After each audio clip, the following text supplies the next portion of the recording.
Imagine this. A black billionaire, dressed with quiet elegance, hands over her first-class ticket at the boarding gate. But instead of a smile, the white hostess blocks her path. "This is for first-class passengers only," she says sharply, dismissing her without a second thought. 2 minutes later, that same hostess would discover a truth that would shake everyone watching. This woman wasn't just a passenger, she was a shareholder in the very airline whose plane she was being denied entry to. Respect shouldn't come from the numbers in your bank account or the shares you own. It should be given because every human being deserves dignity. If you believe respect should never depend on skin color, comment respect right now and share this story so more people hear it.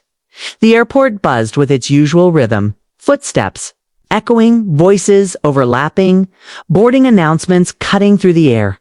Among the crowd, Amara Johnson, a black billionaire in her early 40s, walked among the crowd with calm confidence. She didn't wear flashy jewelry, didn't flaunt her wealth. Her power was in her presence, in the quiet way she moved through the world.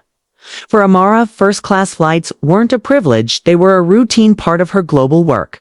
She had investments across industries, and aviation was one of them. But she never announced who she was. She preferred to be seen as a person first, a billionaire second. She approached the gate, her boarding pass in hand, her stride steady. To her, this was another ordinary trip. But prejudice has a way of turning ordinary moments into extraordinary confrontations. At the gate stood a white female hostess in a polished navy blue uniform. Her smile was thin, her eyes scanning passengers with quick judgment. When Amara handed her the boarding pass, the hostess froze. She stared, scanning Amara from head to toe, her face tightening with disbelief. "This section," she said curtly, "is reserved for first-class passengers. Economy will board later." Amara glanced at her ticket seat to a first class. She raised her eyes calmly. "That's me." The hostess tilted her head, skepticism dripping from her tone. "Are you sure this is yours?" She motioned toward the side.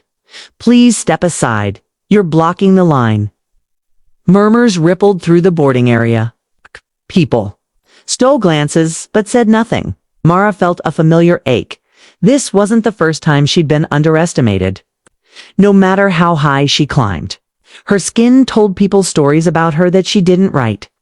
"I assure you," Amara said, voice steady, "this ticket is mine." The hostess's lips pressed into a hard line. "Ma'am, I don't want to." "Repeat myself, step aside now." Passengers shuffled past, avoiding eye contact. The humiliation was sharp, but Amara refused to shrink. She stepped aside with dignity and tact. Even as the hostess's expression carried a quiet triumph, but arrogance rarely lasts long. And in just 2 minutes, the weight of truth would crush it. The senior flight manager rushed toward the gate, tablet in hand, his face urgent.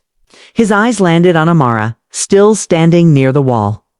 "Ms. Johnson," he exclaimed, "why haven't you boarded?" The hostess stiffened. "She doesn't belong in," the manager snapped, his voice cutting like steel. "Do you realize who this is?" "Ms. Johnson isn't just a first-class passenger. She's one of the primary shareholders of this airline. Without her investments, this plane wouldn't even be in the sky." Gasps rippled through the crowd. The hostess's face turned pale, her composure cracking. Amara stepped forward, eyes unwavering. She didn't raise her voice. She didn't gloat. She simply said respect shouldn't depend on money or on skin. It should be human. With that, she walked past, boarding her own plane with dignity, unshaken. Inside the first-class cabin, reload.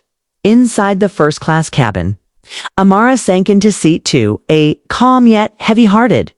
The passengers around her glanced with newfound respect. Some even nodded, silently acknowledging what they had just witnessed. The hostess avoided her gaze, her hands trembling as she distributed safety cards. She knew her arrogance had cost her not just her pride, but perhaps her career.